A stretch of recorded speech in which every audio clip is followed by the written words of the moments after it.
28-17 roll with your complimentary plays. I'm going to break down a couple of your bowl games for this busy Friday card. Hi, everyone. Al DeMarco here, general manager of the world's largest online sports handicapping website in the world. And that, of course, is VegasSportsAdvisors.com, where you can catch my daily video report, not only getting free picks, broken down with in-depth analysis, but also my gambling insight and betting advice based on 20 plus years as a professional handicapper. And also over at VegasSportsAdvisors.com, the home of Brandon Lang, who of course had his career as a professional handicapper immortalized by Hollywood with the major motion picture Two for the Money, in which Matthew McConaughey played Brandon. His daily video report also available over at VegasSportsAdvisors.com. And remember, no registration required and no purchase necessary to watch them.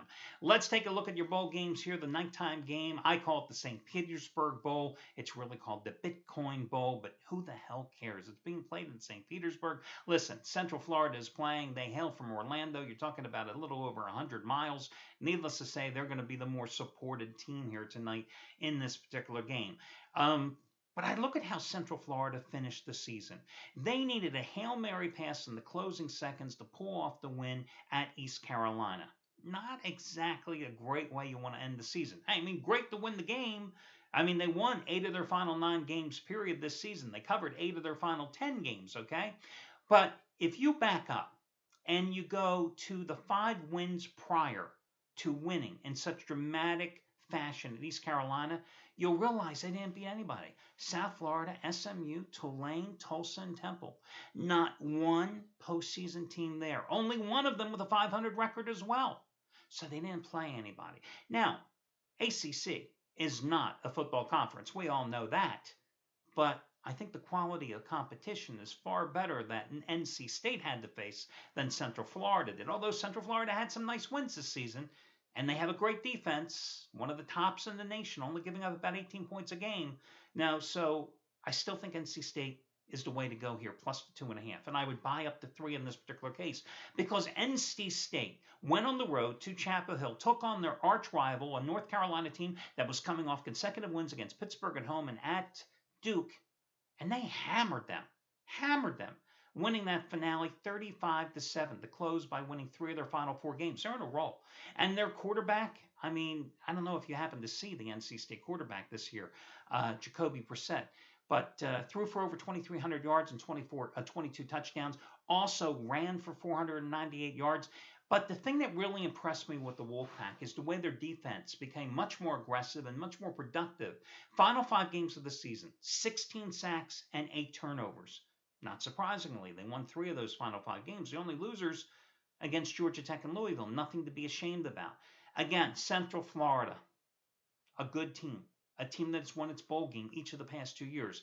A George O'Leary coach team that's looking for a 4th straight postseason win. A good team that played a lot of non-conference tough foes. I just have a hunch NC State will get the cover in that game. But again, these are not great bowl games, okay? And for a guy that's on a 28-17 roll with the complimentary plays I've given you over the past 2.5 weeks, you should take that to heart in terms of what I'm saying here. Now, your mid-afternoon game is going to be the Quick Lane Bowl game at Detroit's Ford Field. You've got North Carolina, a 3-point favorite over Pittsburgh. Listen, neither one of these teams play any defense. I mean, North Carolina particularly. This is a team that had its defense ranked 115th in the nation, giving up 38.9 points a game. The good thing is that they scored 34 points a game because their quarterback, Marquise Williams, completed 63% of his passes, threw for over 2,800 yards, threw 20 touchdown passes, also ran 178 times. 178 times he ran this season and led the Tar Heels in rushing with 737 yards and another 12 scores as well. And yet that didn't help when North Carolina got hammered, as I just told you earlier, by NC State, their arch rival, in their final game, 35-7. Meanwhile, you look at this Pittsburgh team. They don't play any defense either. They're ranked number 95 in defense in the nation among Division I teams. This is a team that, on the surface, you see that they won the regular season finale at Maryland as a 7.5-point dog, 41-38. But hell, my God, they were down by 25 points in that particular game. And they have struggled defensively this season all the time against mobile quarterbacks. For example, the Maryland quarterback, C.J. Brown, who was not as talented as North Carolina's Williams, okay? He passed for 195, threw for 197, and accounted for a total of 3 touchdowns in that finale against this Panthers defense. The question here, though, however, is can Rutgers get something going passing? With Gary Nova, who's maddeningly inconsistent this season and throughout his career, looks good one game and throw 5 picks another. You know what I mean with Gary Nova? But 2 freshmen rejuvenated the Rutgers ground game late in the season. And that makes Nova more dangerous, okay? The other thing that I look at Pittsburgh is, sure, they got hammered by Wisconsin, hammered by Michigan State, hammered by Nebraska, but the cupcakes on their schedule, the Indianas, the Tulanes, the Michigans, they beat them. They went to Seattle, opened the season with the win against Washington State in a barn burner, 41-38.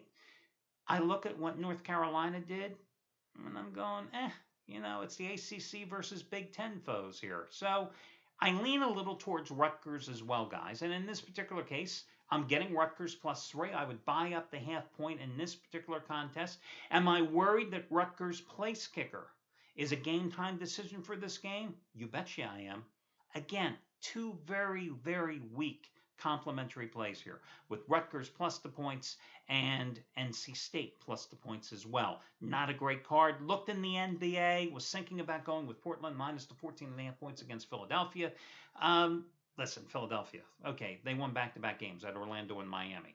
This Portland team knows what to expect. They already played them once in Philadelphia back in late November. Portland returns home after a 3-1 road trip, which only loss was at Houston, a game in which LaMarcus Aldridge did not play. No, Aldridge has averaged 28.5 points and 13.8 rebounds in his last 4 games against Philadelphia. He's in the lineup tonight. The problem is, it's you have to realize these are athletes, okay? But they're just like you and I. So they know Philadelphia is no good. They know the 76ers are going to be maybe having another 8 or 9 players max available for this game. They know the 76ers have won a total of 4 games this season. So you have to ask yourself, are they going to put forth the effort tonight? Can they blow out the 76ers and easily cover the 14.5 point spread? Absolutely. Will they, though? That's the question. And that's what you have to be so careful, because so many of these guys, they look at these games and think, oh, that's a gimme game. I don't really have to go out. We're going to win this one no matter what. They're not worried about the point spreads like you and I. So although I like Portland a little bit, it's not really going to be a free play, but I had handicapped the game, and I figured I'd give it to you anyway.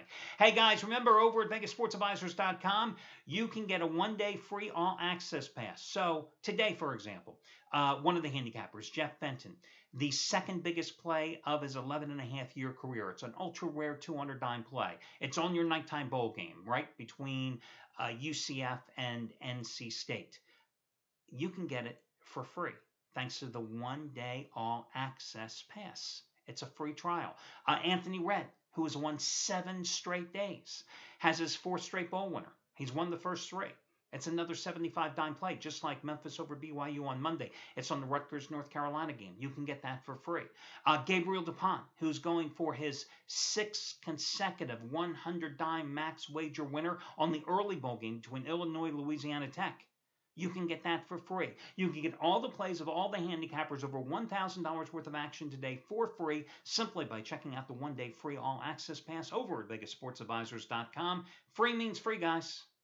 I just do it because I feel that this is a great way for you to sample everybody's wares, to see how guys break down games and what they write about them without paying anything. Nobody wants your money up front. Go check it out. The only way you lose is if you don't take advantage of an absolutely free offer over at VegasSportsAdvisors.com. That'll do it for today, guys. Best of luck to you all, and we will be back here on Saturday and Sunday morning with your daily video reports. Good luck, everybody.